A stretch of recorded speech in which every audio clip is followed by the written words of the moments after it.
Defense Secretary Gibo Teodoro. Ano nangyari? Iginiit na lumabag ang China sa wiretapping law. Aba talaga lang ha? Kunin natin ang detalye mula kay Erlo Bringas. Erlo! Magandang umaga, Kuya Jen. Kuya Nelson, may tuturing daw na questionable ang umano'y naging audio recording ng bansang China sa naging pakikipag-usap nito sa isang opisyal ng Armed Forces of the Philippines o AFP na tinawag na new model na kasunduan para hindi na lumalapan tensyon sa pinagtatalo ng teritoryo sa West Philippine Sea. Nitong Martes kasi isang Chinese official ang nagpresenta ng isang audio recording patungkol sa pakikipag-usap sa telepono ng isang diplomat mula sa Chinese Embassy at ni AFP Western Command Chief Vice Admiral Alberto Carlos na ang buong AFP ay sumasang-ayon umano sa New Model Pact sa bansang China para sa mapayapang sitwasyon sa West Philippine Sea. Pero sa kabila dyan, hindi pa masiguro na ang nasabing opisyal nga ng AFP Western Command ang nasabing boses sa recording na ipinanilig pa ng isang Chinese official. Ayon kay Defense Secretary Gibo Teodoro, kung authentic ang nasabing audio, may tuturing nila itong paglabag sa international law.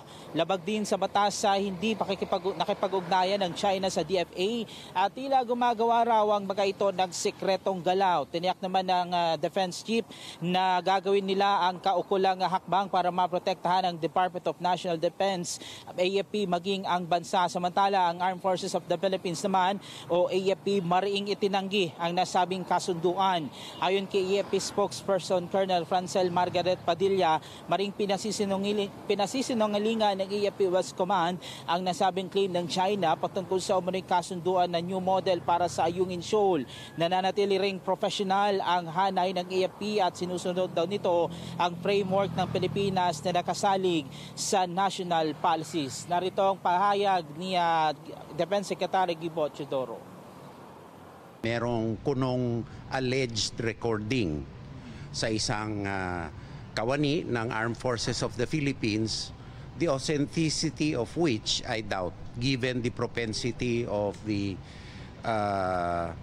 Chinese government to engage in malign information activities. Kung itong statement ay totoong galing sa Chinese Embassy na sila ay nag-recording ng sino man sa Pilipinas, sila ay umaamin na lumabag sila sa batas ng Republika ng Pilipinas, particularly the anti-wiretapping law.